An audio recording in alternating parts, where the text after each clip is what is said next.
Today on Twin Cam, we're doing something rather different to the norm, because usually when I stand in front of you lovely lot with some kind of interesting and usually old car, we go on a bit of an adventure down the rabbit holes of that car's development, design and engineering. Now, as I'm sure the vast majority of you lot will know, this is an Alfa Romeo GTV6, one of the coolest coupes of all time. But this isn't just any GTV6, because this car was restored and rebuilt in the early 1990s by Chaparral Motorsport.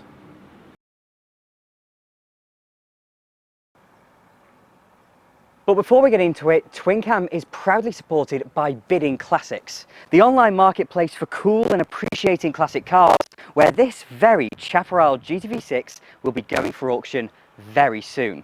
So if you'd like an incredibly rare piece of Anglo-Italian semi-exotica, then please do follow the link in the description. But I'm about to eat my words, because only a few weeks ago, you and I were treated to the AC Brooklands Ace, a car that I said was probably the rarest car I'd ever be privileged enough to film. But here we are, because while there were 46 Brooklands Aces, Chaparral Motorsport built around 15 of these. 15. 1-5. So yeah, it's not a factory car, so it's not really on the same plane as the AC. But for me, and I'm sure quite a lot of you too, Alfa Romeos have a certain aura to them. Many Alfa Romeos are not the prettiest cars in the world. Many aren't the fastest in the world. Many aren't the best handling in the world, and the vast majority aren't the most dependable in the world.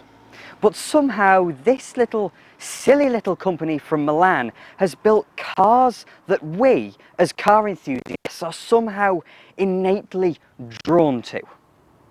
And it's the only company in the world that I have an ounce of badge snobbery towards. We'll get towards what being a Chaparral means in a moment, but let's settle back into that Twin Cam tradition of a quick history lesson. The Alfa Romeo GTV is one of Alfa's all-time greats, but it didn't start out as a model of its own. Back in 1972, Alfa Romeo launched the Alfetta, their new mid-sized four-door saloon that complemented the little Alfa Sud, a car we looked at last year on Twin Cam. But unlike the Alfa Sud's front drive layout, the Alfetta was an engineering thoroughbred. Rear-wheel drive was still very much the standard for this kind of car, so that's not overly notable, but the execution most definitely is. The front end of the car sat on double wishbones, the same basic system everyone's raving about in the new 911 GT3, giving just about the best basic geometry you can get. But unusually, it was suspended by torsion bars. Torsion bars are very unusual on modern cars, but for many decades provided a fantastic balance between ride and handling on many brilliant road cars, including these and the original Renault 5, for example. So we're off to a fantastic start. But behind the engine, the clutch and gearbox were seemingly missing. Instead, emanating from the crankshaft of the Twin Cam engine was the prop shaft, which transferred the engine's rotation to a rear-mounted transaxle. The clutch and gearbox were therefore mounted under the rear seats, gifting the Alfetta almost perfect weight distribution and overall balance. But we're still not finished, because the rear end featured inboard disc brakes to reduce unsprung weight and the Dion tube suspension. This is a design we've already seen before on Twin Cam in rather more normal cars, like the DAF 66 and Volvo 300. But it also featured in some of the coolest cars through history. It works as a dead axle, where the tube holds both rear wheels at a consistent camber angle, allowing the drive shafts to do their job of providing drive without the chance of the axle tramping. And all this means that this rather sedate looking family saloon was one of the purest handling machines you could buy in the 1970s. And that made it the perfect template for a sports car. Much like the Alfa Sud, which was transformed into the Alfa Sud Sprint, the Alfetta became the Alfetta GT in 1974. In taking that mechanical componentry and clothing it in a breathtaking coupe body, Alfa Romeo had quite accidentally created a sports car for the ages. One that's rare today, but its praises have always been sung by every car enthusiast. But in keeping with its heritage as a family car, it has 4 seats and a proper range of engines. When the GT was launched, it used the same 1800cc engine as the saloon, but that was quickly replaced by a 1.6 and a 2 litre in the new Alfetta GTV. But in 1979, Alfa Romeo launched their new executive car, the Alfa 6, and under its bonnet was one of the greatest engines ever to grace our roads: Giuseppe Busso's incredible V6.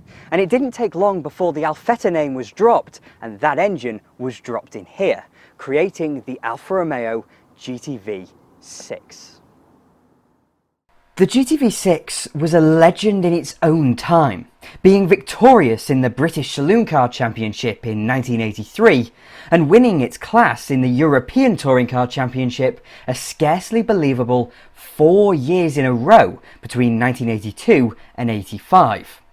But that's not even to mention the Autodelta prepared cars that tore up circuits and stages in the 70s and 80s, even on occasion tussling with the turbocharged space frame monsters of Group B, making it the perfect candidate for a total rebuild and modification by Chaparral Motorsport. Chaparral was owned by a man named Mike Kenyon, and his company was based in Wiltshire, dealing in all kinds of exotic cars, but increasingly specialising in Alfa Romeos. The GTV was discontinued in 1987, but even during its production run, there were no shortage of conversions and modifications, including the mad twin turbocharged Callaway GTV6. But after its death, Chaparral took it upon themselves to keep it alive by taking existing cars, totally stripping them down and restoring them, but also modernising them in terms of styling and engineering. So we might as well start with this mad body kit and the big comps it's sitting on. At its launch all the way back in 1974, the GT was controversial. Certainly it wasn't very aerodynamic, and opinion was split between those who thought it was modern and radical and those who thought it was too brash. But I really like it. It's just that perfect balance for me between being recognisable and aggressive, but still delicate in its detailing. It's recognisably Italian in that way.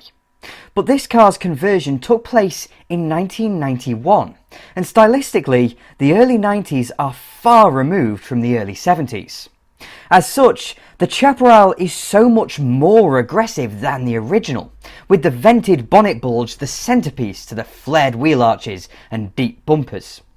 If the original was elegant, this is anything but. The Chaparral is snarling and outwardly purposeful. It's a phenomenal change in attitude and a brave thing to do to a car built by a company with such a loyal following. However, I do think the Compomotive split rims are a step too far. While the Zender body kit is aggressive, it's not over the top. The wheels don't really seem to fit in with the 70s lines, but who am I to argue with modifications from over 30 years ago? The past is a different country. What I'll also say is that you can't tell this car's been restored. While any surviving Alfa from this era is a rarity, this one is showing that age. Having said that, it hasn't always been loved. This example has been sitting since November 2000, when I was all of 7 months old, and usually, in that case, I wouldn't even consider making a video on such an example, but where am I going to find another? Regardless of overall condition, and back to pretending it's 1991, and I don't know what colours Chaparral offered these in, but this British Racing green really suits it. You can't argue with a green Alfa, and yes, I can call it that, since this respray would have been done in Britain. Inside is where things go mental though, because this one has been trimmed in cream and green Connolly leather with green Wilton carpets to boot. Chaparral had a show car with this Connolly and Wilton trim that they used as a basis, with the colour scheme totally down to the customer. Plus, it has drilled pedals, just in case cream and green wasn't loud enough. But the centrepiece of the modifications is the famous Busso V6, which is stripped down to a bare block and rebuilt from scratch. The Busso we're all most familiar with is the quad cam one in more modern Alfas, complete with its chromed intake pipes. But this is pretty close to the original one found in the Alfa 6, with black cam covers above a single overhead camshaft on each bank. But critically, while the Alfa 6 had 6 carburetors, the GTV6 gained fuel injection, Bosch L-Jetronic to be specific.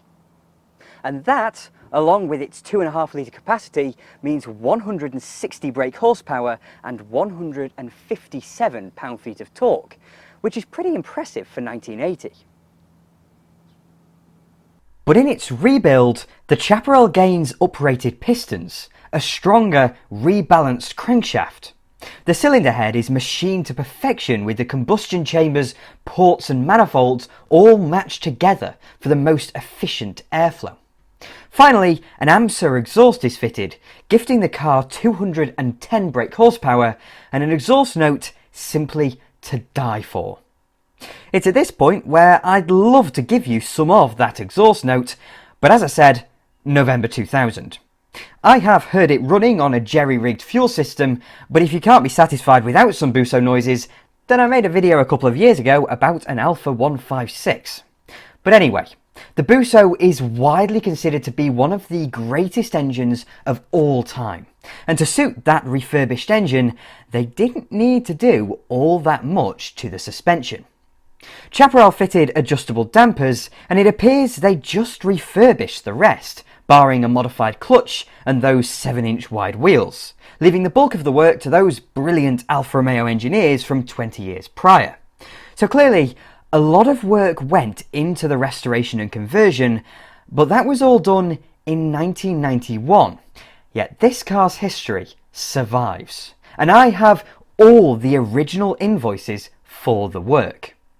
The car was supplied by Chaparral themselves for £5,100. Then it was restored to Chaparral specifications for £10,280. But the owner asked not for the standard 2.5 litre Busso, but a 3 litre, the power output of which I do not know, but considering Alfa Romeo's own 3 litre made 210 brake horsepower, you can make your own assumptions. The cost of that power unit, the suspension and transmission cost an extra £3,800, then there was a sound system fitted at £660, coming to a total of £19,862. Adjusted for inflation, £42,618. So was it worth it? Well, it depends on how you look at it really, because if you wanted a modernised and improved GTV6 in the way that Alfaholics, for example, do 105s today, then you'd be sorely disappointed. Yes, it has that expensive interior, etc., but in terms of engineering, it's not all that different to a normal GTV6. Just a bump in power, and I can't imagine it's all that different to drive. I'm also not totally convinced by the styling. The GTV6 may have been a very aggressively styled car. It kind of looks like a dagger in that wedge shape, but it was also very delicate, kind of narrow-bodied in a way as well, much like the original Lamborghini Countach was, but then they ruined it later on with the big body kits. And I think a little bit of the same thing is happening to this. But on the flip side, you were getting a totally restored and essentially brand new car. And although these weren't that long out of production by 1991, you can imagine the condition of an early 80s Alfa by the time it was 10 or so years old. So, would I have had one in 1991? Absolutely not. You'd have to be mental. But that's why it's so fantastic, because we're car enthusiasts. We are, by our nature, absolutely chuffing insane. And about 15 or so people loved the Alfa Romeo GTV6 so much they were willing to spend an absolute fortune on continuing its legacy. And on that note, thank you very much for watching. If you enjoyed the video, then please do click like and subscribe to TwinCam as well. I'm forever indebted to my wonderful Patreon supporters, so if you'd like to support me that way, then please do follow the link in the description. And I'll have more videos coming along soon.